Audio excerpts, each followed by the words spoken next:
O Lula fez uma postagem preventiva, Fabíola, porque hoje o Flávio Dino se tornou alvo de duas correntes, uma corrente petista e uma corrente bolsonarista. Ele está sendo bombardeado pelos dois lados. Os petistas, porque não querem que o Flávio Dino seja enviado ao Supremo Tribunal Federal, preferem que o Lula indique o Jorge Messias, que é o advogado-geral da União, e os bolsonaristas, porque desde o início, desde a posse do Lula, o Flávio Dino se revelou o ministro mais eficaz no combate às bolsonarices. Foi convocado, convidado inúmeras vezes ao Congresso e chegou em algumas das sessões nas comissões do Congresso Nacional, ele chegou a humilhar mesmo o bolsonarismo, né? Provocado, ele reagia e deixava meio desnorteado o bolsonarismo. Então, eles estão com o Flávio Dino pelas tampas. O Lula, ao fazer essa postagem, ele deflagrou um movimento em defesa do Flávio Dino, porque depois do presidente vieram ministros, o Aloysio Mercadante, presidente do BNDES, auxiliares do próprio Flávio Dino. Foi uma enxurrada de postagens para defender o ministro. Aí é preciso diferenciar o noticiário do que o presidente chama de fake news, Fabíola. O noticiário simplesmente está reportando um fato.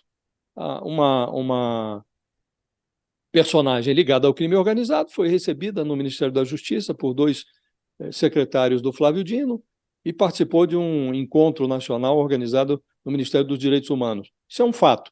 O que é fake news?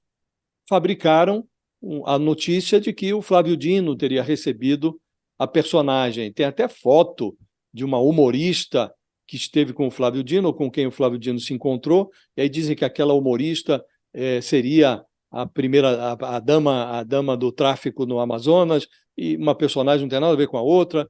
Agora, seria muito simples o governo se livrar desses constrangimentos, Fabíola.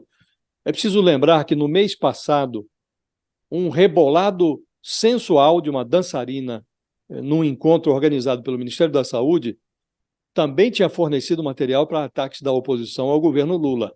Em menos de 72 horas, o organizador desse evento, que foi ornamentado ali com a dancinha erótica, foi demitido pela ministra Nízia Trindade.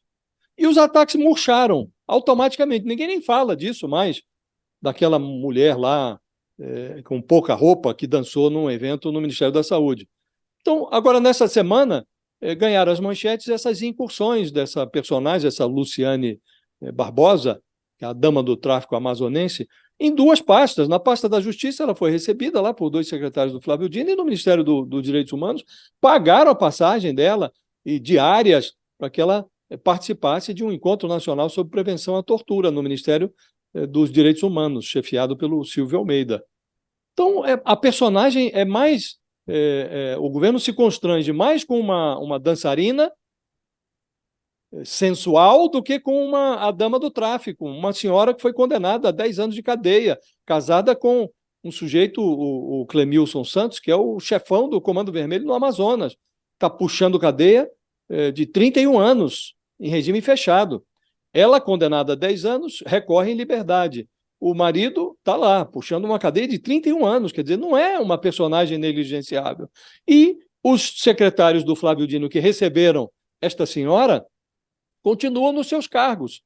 Na pasta dos direitos humanos, o argumento é de que não, ela foi indicada para participar desse encontro nacional por um comitê do Amazonas, o Comitê Estadual do Amazonas. Então, não temos nada a ver com isso. Como assim? Então, quem organiza um seminário sobre tortura não verifica se os indicados pelos estados têm competência técnica, têm competência moral para participar do seminário. Daqui a pouco o governo organiza um seminário sobre pedofilia, um estado indica um pedófilo e fica tudo por isso mesmo. Não pode ser assim. Isso não é casa da mãe Joana.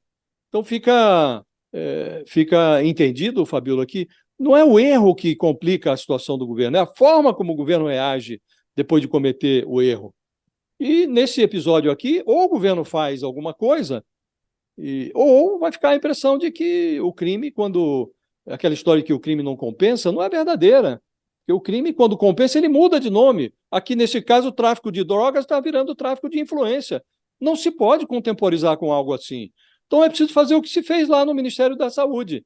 Tem um problema? Quem ocasionou o problema precisa ser afastado. Aí as críticas vão murchar automaticamente, Fabiola. E o Lula não vai precisar fazer postagem e vai poder decidir se nomeia, se não nomeia o Flávio Dino para o Ministério da Justiça, sem se preocupar com os ataques que o ministro recebe dos dois lados, de petistas e de bolsonaristas. Você acha, então, que para estancar esse problema seria a demissão desse secretário, do Elias, é Nenhuma isso? dúvida, Fabiola. Nenhuma dúvida. O Elias, tem um outro lá que recebeu também. Aqui no Ministério dos Direitos Humanos, é preciso ver quem organizou esse seminário. É um seminário de combate à tortura. Aí pegam o marido o tal Clemilson dos Santos, o tio Patinhas, o chefão do Comando Vermelho lá do Amazonas. Uma das coisas que se conhece sobre ele, que as investigações mostraram sobre ele, é que ele mandava executar rivais com requintes de crueldade. Então não dá para aceitar a mulher de um personagem assim, ela também condenada judicialmente, como participante legítima de um seminário sobre tortura organizado pelo Ministério dos Direitos Humanos. Não é porque o Estado indicou que o Ministério se exime de analisar se a indicação é válida. Aplicou-se dinheiro público nisso, Fabíola. Pagaram a passagem e as diárias da personagem, a tal Luciane, para participar desse encontro. Então, o Estado indica e fica por isso mesmo. O Ministério não verifica se há qualificação técnica, moral do indicado. Não pode ser assim. Então, a pessoa que organizou esse seminário precisa ser responsabilizada. Senão, o governo não pode se queixar de ser criticado, porque a crítica virá. E, em alguns casos, será justa. Se não for fake news, se não for mentira, a crítica é justa.